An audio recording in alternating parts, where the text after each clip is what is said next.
Pause, hold up. This is my coolant air relief fitting, and I made a video recently praising this fitting right here, this design, this style from Concept Z Performance. And they said that I like that it's a double hex. You can use whatever tools you wanted to install it, because you've got this that you use a socket, and then this hole you use a hex key. Well, what you use is a plug if it doesn't plug. So I usually make it a habit to check my under the hood, especially after doing some work underneath there. And I saw this dried crusted coolant, and I see it over here as well.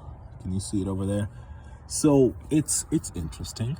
Doesn't look like it leaked anywhere else, not that I can see anyway. Let's go underneath. Where is it? There you go. Looks nice and good underneath there, is what I think. But on top here, see some drama. So I came down, tightened it as best as I could. I'm looking at the plug design, wondering where exactly it could be leaking from. So it's got an O-ring at the bottom, and then way deep in there, it plugs.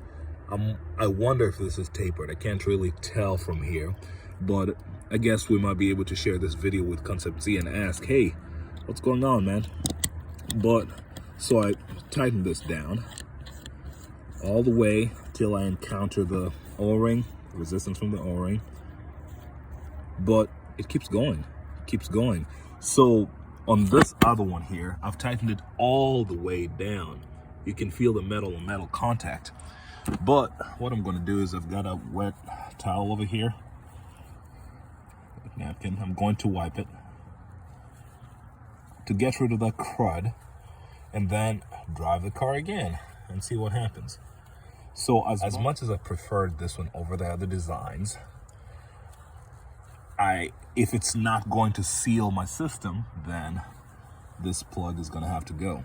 At least we have a snapshot that on Tuesday, and what is the date today? February, is it 7th? Well, on Tuesday, we cleaned it up and everything was good.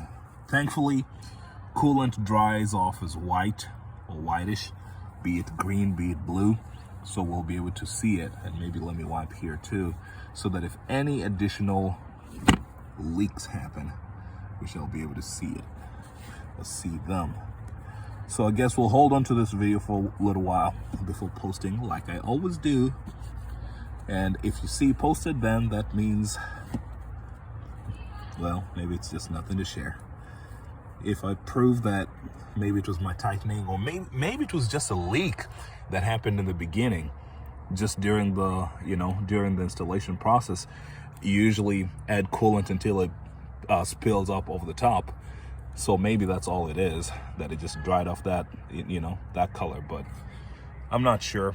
The reason I caught that, or along with that, I was looking at my coolant in here, and it seemed a little low. Not exactly terrible, just a little lower. But usually I have it at that line right there. That is a line when cold.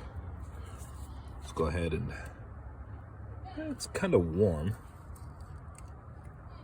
If it's right at the top, then we're not leaking anything. Is it?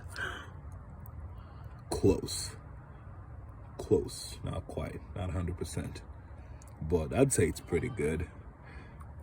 At least it's above whatever ports you have, So yeah, all good. We're gonna check it again, let it run, let it do its thing, and if anything happens, we'll be here to report it. I'm coming back to check on the bleeder T several days after wiping it down.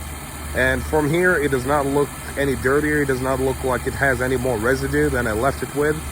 So I'm inclined to say that it is pretty secure.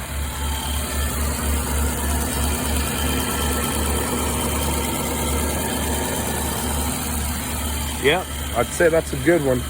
I was concerned initially because, there was a white residue, but just taking into account that coolant dries as white, that means that with that black background, you are bound to see anything that, including stuff that was there during the course of reinstallation, you know, anything that spilled over. So right now, I think it's all good.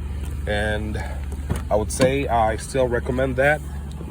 Seems to be a pretty well-made product by Concept Z. All right, that's it. Catch you guys later.